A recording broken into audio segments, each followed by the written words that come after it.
Bienvenue à toi pour ce 101e épisode des éveillés. J'espère que tu te portes bien. Dans ce nouvel épisode, on va parler en fait de souveraineté énergétique, quelque chose qui est vraiment important par les temps qui courent et je t'explique tout de suite pourquoi. C'est parti.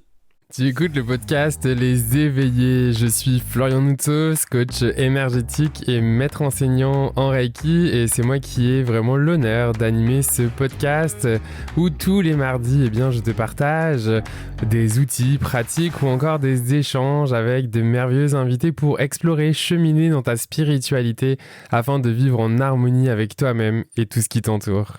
Alors, peut-être commencer déjà par c'est quoi la souveraineté énergétique. Déjà, quand je te dis ça, est-ce que ça résonne quelque chose en toi? Est-ce que tu fais référence à des concepts ou est-ce que non, c'est des points d'interrogation et tu te demandes mais de quoi on va jaser concrètement aujourd'hui? Fait que la souveraineté énergétique, c'est vraiment un concept qui est autré finalement au monde de l'énergétique, mais également au développement personnel. Pour moi, j'ai fait une référence plus particulièrement dans l'énergie, c'est pour ça qu'on parle de souveraineté énergétique. Donc concrètement, quand on parle de souveraineté énergétique, ça veut dire quoi? Qui dit souveraineté dit être souverain en fait dans son royaume intérieur. Et son royaume intérieur, ce n'est pas uniquement notre corps physique, mais c'est également en fait notre corps éthérique, donc c'est-à-dire notre corps énergétique. D'où le fait de parler donc de souveraineté énergétique, c'est qu'on va bien au-delà en fait juste du corps physique, mais vraiment en fait de nos champs énergétiques qui nous entourent. On peut parler par exemple de notre aura, qui est donc un champ magnétique finalement en fait de notre corps physique, qui va vraiment rayonner en général jusqu'à à peu près 1 mètre autour de nous, mais ça peut vraiment varier en fait en fonction de chacun, en fonction également en fait de la conscience que la personne a d'elle-même, mais aussi de plein d'autres facteurs. Mais voilà, la moyenne c'est à peu près 1 mètre de distance de notre corps physique et ça rayonne vraiment tout alentour de nous, devant, derrière, en dessous, au-dessus, un peu comme sous la forme d'un œuf, donc du coup ça va être plus élevé en haut que sur les côtés.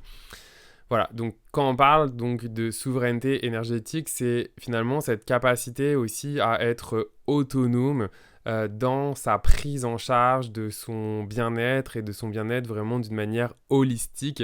Ça veut dire à la fois en fait sur son corps physique, mais énergétique, émotionnel, spirituel. Donc c'est vraiment cette capacité à être capable en fait de pouvoir vraiment donc prendre soin de soi et également d'une certaine manière vraiment pouvoir poser les actions qui vont nous permettre en fait de pouvoir aller mieux en écoutant sa propre guidance, en écoutant son intuition, les messages en fait que le corps veut nous passer. Et donc pourquoi c'est encore plus important en ce moment? C'est encore plus important en ce moment parce que l'éveil des consciences est là, c'est là, c'est inéluctable. Et donc il y a justement d'autres consciences, mettons, qui n'ont pas forcément cette volonté, en fait, que la majorité des gens, en fait, s'éveillent et puissent prendre conscience, en fait, de son pouvoir, de sa lumière. Et donc, c'est pour ça que la souveraineté énergétique est vraiment importante aujourd'hui, parce que c'est aussi cette capacité-là à faire preuve de discernement et d'être capable, en fait, de pouvoir sentir qu'est-ce qui est vrai ou faux par rapport à sa propre guidance en soi. La souveraineté énergétique, c'est aussi le fait de poser ses limites. Parce que lorsqu'on pose des limites en les verbalisant, en fait, les mots, les actions qu'on pose, il y a aussi une action dans l'énergie. Donc, si par exemple, je te dis non, mais en fait, énergétiquement, je viens aussi comme mettre une barrière énergétique entre la personne et moi ou encore dans la situation. Donc ça, c'est important encore plus en ce moment pour ces raisons-là, de vraiment, en fait, remettre en question, challenger les choses pour être capable de vraiment voir comment ça résonne en nous. Et de s'autoriser, en fait, de si ça résonne pas en nous. Quand je dis raisonner, ça veut dire quoi concrètement? C'est vraiment se dire, tu sais, une personne te dit quelque chose, mais en toi, t'es comme, non, genre, j'y crois pas. Et tu sais, il n'y a rien de mental, là, c'est comme t'as un feeling en dedans de toi qui fait comme, non, je sais pas pourquoi, mais je le sens pas. je le sens pas ce que me dit cette personne ou cette situation, etc. Je la sens pas, je le sens pas. Et c'est vraiment ça, c'est ici apprendre à se faire confiance par rapport à ses ressentis parce que là encore, on est tellement plus intelligent en fait que ce que la plupart des gens veulent bien nous laisser croire.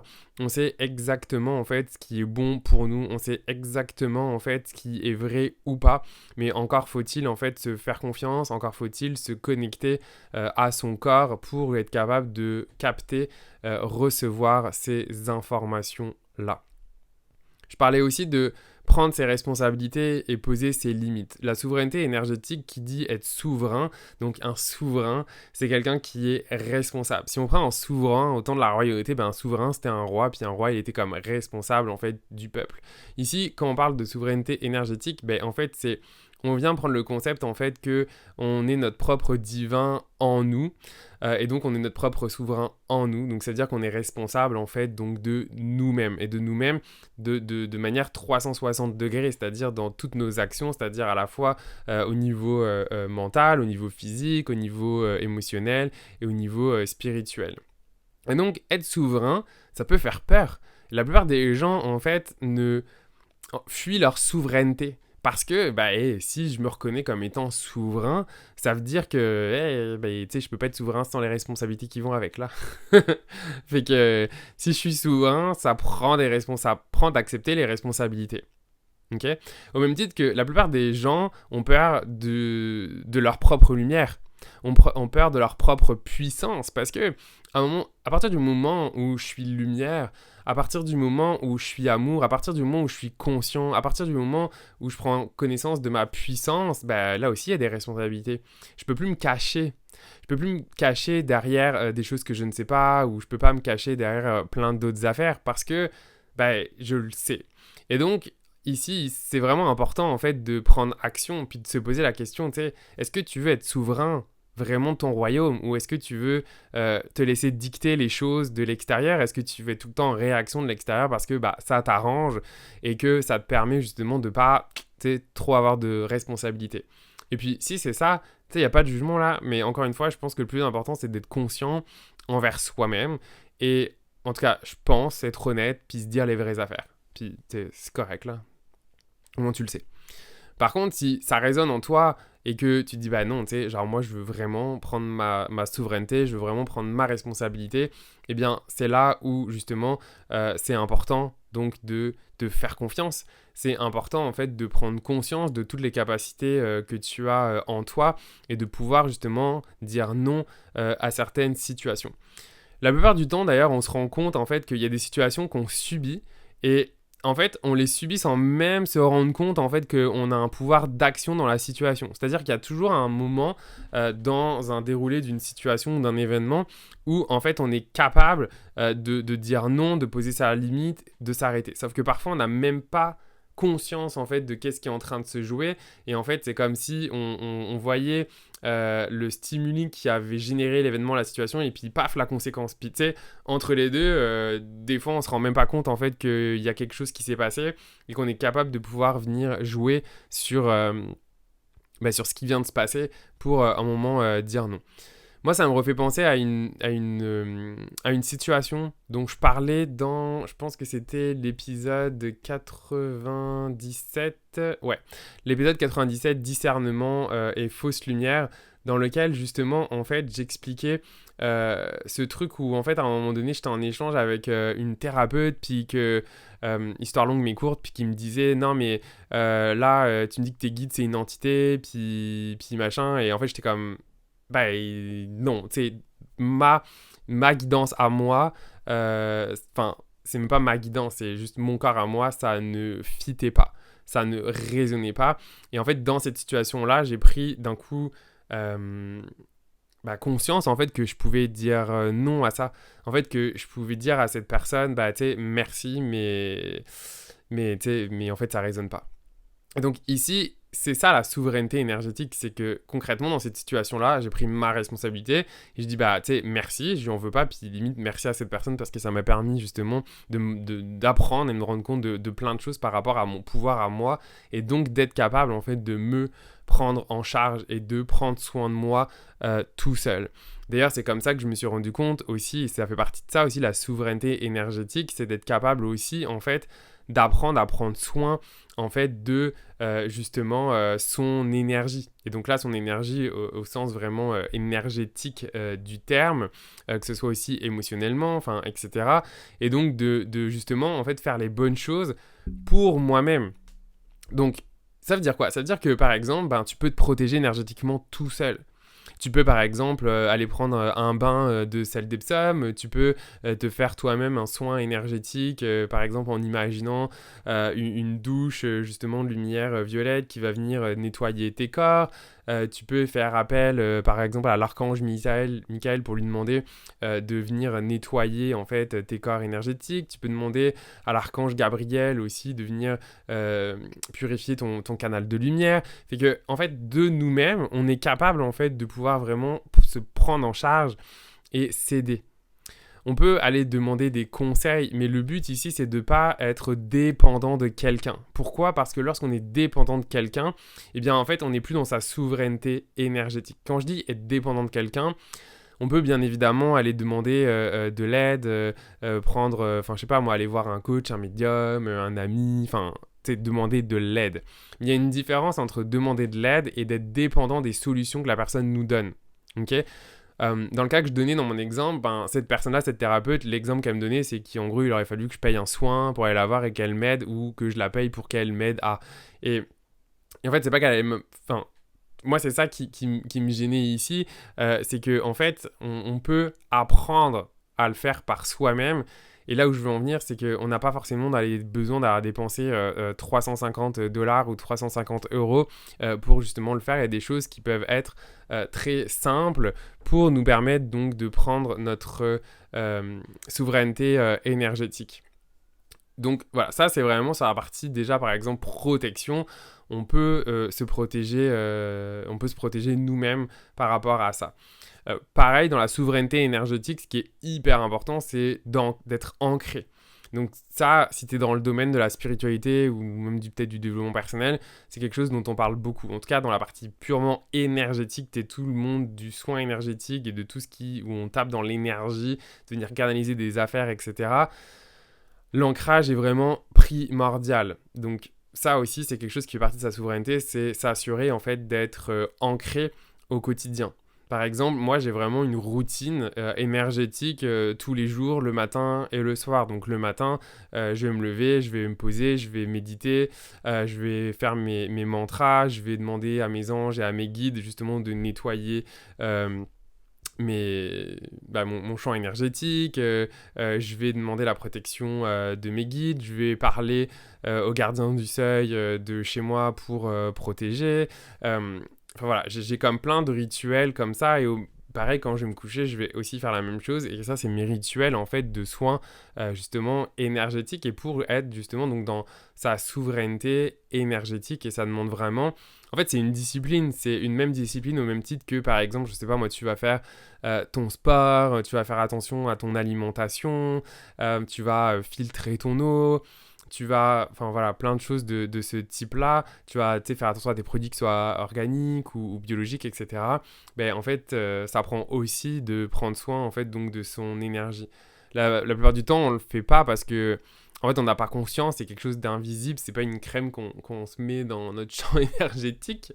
Quoi qu'on pourrait, il y a aussi des sprays, tu sais, la sauge par exemple, si tu utilises la sauge pour te nettoyer énergétiquement, bah là, tu vas prendre soin justement de ton énergie. Bah, d'ailleurs, la sauge, le Palo Santo sont aussi des très bonnes alternatives pour justement prendre soin de son énergie et pour nettoyer, en fait, là encore, nos corps énergétiques. Donc voilà, il y a plein de petites choses comme ça pour nous aider. Et en fait, quand on fait ça, on est vraiment donc dans notre souveraineté énergétique. Donc, c'est-à-dire à la fois à prendre soin donc, de son énergie. On prend notre responsabilité dans nos actions parce qu'on a conscience que quand on pose des actions dans la matière, ça une action directe également dans l'énergie, donc de poser ses limites, de prendre ses responsabilités, de dire oui à quelque chose, de dire non à quelque chose. Il faut prendre conscience qu'on crée également une réalité énergétique à travers ce qu'on dit, mais on crée aussi une réalité énergétique au travers de nos pensées et de ce qu'on pense dans une situation vis-à-vis de quelqu'un ou dans une situation bien précise. Si par exemple on se laisse aller dans la peur c'est comme si ça venait comme complètement faire tomber en fait nos défenses énergétiques, puis on peut y entrer hyper facilement. Donc là c'est pareil, ça veut pas dire en fait qu'il faut plus avoir peur, etc. La peur ça fait partie des choses qui sont humaines, mais on peut reconnaître la peur sans en fait qu'on soit sous l'emprise de la peur. Et ça c'est vraiment important parce qu'on peut très bien imaginer, moi j'ai beaucoup cette vision là en ce moment, où en gros, je suis comme dans une bulle énergétique. Ça peut être une bulle de protection. Puis là, on peut se la créer. On peut même demander en fait à créer cette bulle énergétique en disant par exemple, ici et maintenant, je demande et je commande par droit divin à être protégé par une bulle énergétique qui ne laisse entrer que ce qui est pur amour et pure lumière.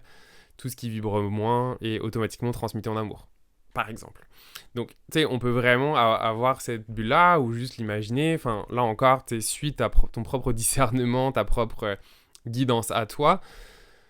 Mais cette peur, elle peut être vécue de l'extérieur. C'est-à-dire que tu peux ressentir une peur sans te brancher à la peur. C'est comme, je sais pas, moi, dans une pièce, tu sais qu'il y a des prises, ok? Mais tu as le choix... Ok, c'est comme c'est vraiment une image grosse là, mais mettons t'as deux prises, mettons il y a une prise où il y a écrit peur et une prise où il y a écrit amour. Puis tu sais, t'es là dans la pièce, tu sais bien, tu ressens bien qu'il y a une prise qui a écrit peur et il y a une autre prise où il y a écrit amour. Mais en conscience, tu reconnais les deux et tu sais qu'elles sont là, mais c'est toi en conscience qui décide, où est-ce que tu viens brancher ton énergie. Est-ce que tu la branches dans la peur ou est-ce que tu la branches dans l'amour? Et en fait, cette image-là, on peut vraiment vivre ça de la même manière dans une situation réelle. C'est-à-dire qu'on peut reconnaître dans une situation, ok, là, il y a de la peur qui arrive. On reconnaît, de la peur arrive. On n'a pas le contrôle sur le fait qu'il y a une peur qui arrive. Là, on a le contrôle, c'est d'embarquer dans la peur. Et donc de se brancher là-dessus. Si on se branche et si on embarque, là, automatiquement, notre fréquence énergétique va automatiquement se synchroniser à la fréquence de la peur, donc qui est en général des basses fréquences. Et donc, c'est automatiquement ça, en fait, qui va se passer. On peut avoir peur, mais tout en décidant de se brancher dans l'amour. C'est pas quelque chose qui est facile, j'en conviens, mais c'est vraiment un exercice. Encore une fois, c'est vraiment comme un sport. Enfin, tu sais, quand on démarre quelque chose au début, on est nul, on n'y arrive pas, c'est dur, on a l'impression d'être une grosse merde, etc. Puis plus on s'entraîne, plus c'est facile. Puis ici, au niveau énergétique, c'est exactement la même chose. En fait, ça prend un entraînement de prendre conscience déjà, ah ok, il y a une peur et versus, oh putain, j'ai peur, machin. Non, ok. Avant que tu sois complètement envahi par la peur, il y a une étape d'avant. C'est juste qu'il faut apprendre à reconnaître quand la peur arrive versus d'être complètement sous l'emprise de la peur. Et quand on se reconnaît cette peur qui arrive, là, on est capable, en fait, d'une certaine manière, de dire, ok, je reconnais la peur, mais non, c'est pas ce que je veux. Moi, je vais me brancher sur l'amour, et donc je peux vraiment, en fait, la vivre dans une forme de paix et de sérénité intérieure. Et ça en change tout, parce que c'est ça, la souveraineté énergétique. C'est, ok, je reconnais ce qui est là, mais étant souverain de mon royaume intérieur, c'est moi qui décide sur quelle fréquence j'embarque. Et bien évidemment, l'objectif de tout ça, c'est d'être capable le plus souvent de rester sur des hautes fréquences. Je dis le plus souvent parce que c'est impossible de rester tout le temps sur une fréquence d'amour et de lumière. On est des êtres, on est du vivant là, fait que ça bouge, ça monte, etc.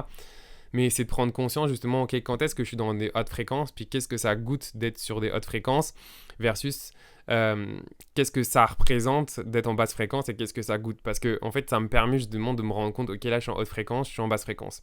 Et quand je suis en basse fréquence, qu'est-ce que je peux faire pour être en haute fréquence? Et quand je suis en haute fréquence, me rendre compte des choses qui viennent me trigger et qui me font tomber en basse fréquence. Et le but, c'est pas de lutter contre le fait de monter ou de descendre, mais non, c'est pas ça l'objectif, parce que sinon on est dans la contraction, etc. Le but, c'est de jouer, de danser en fait avec le vivant, avec justement la haute fréquence et basse fréquence, et juste être capable en dansant là-dedans. Si on tombe dans la basse fréquence, on s'accueille, puis juste comment dire, en expérimentant et en se connaissant nous-mêmes, ensuite de mettre les bonnes stratégies en place pour justement remonter en haute fréquence. Une des stratégies par exemple pour moi c'est reconnaître qu'il y a la peur, ça va être de respirer. Donc là par exemple c'est pour éviter de tomber en basse fréquence. Je le reconnais, je vais vraiment respirer et je vais utiliser des mantras. Je vais utiliser des mantras et je vais aussi mettre mon attention au niveau de mon cœur parce que le cœur, clairement, c'est ce qui vibre le plus fort. Et puis forcément, qui dit cœur, c'est là où y a l'énergie de l'amour, de la lumière, etc.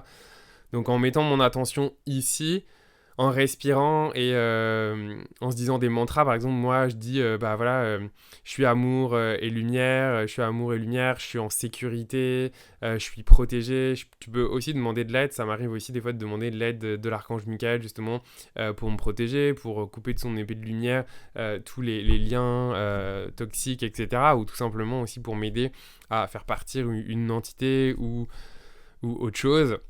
Ouais, c'est toutes ces choses-là, en fait, qui peuvent être mis en place. Et je crois aussi beaucoup, tu vois, là, en disant ce que ça me parle aussi, c'est de trouver sa communauté, de trouver sa tribe. Parce que là aussi, quand on évolue dans ce domaine-là, c'est important aussi de se sentir soutenu. Et je dis bien soutenu, parce que je dis pas, en fait, de voir... Non, je m'égare, je sais pas pourquoi ça. On va rester sur justement la communauté et d'être soutenu. C'est important en fait de pouvoir échanger sur ces sujets-là. C'est important de pouvoir aussi expérimenter ce type de choses avec d'autres personnes. Ça peut être intéressant aussi de se former pour développer ses capacités, développer en fait ses compétences, par exemple en énergétique. Moi, encore une fois, tout mon cheminement, il y a plus de 4 ans maintenant, ça a commencé par exemple avec le Reiki.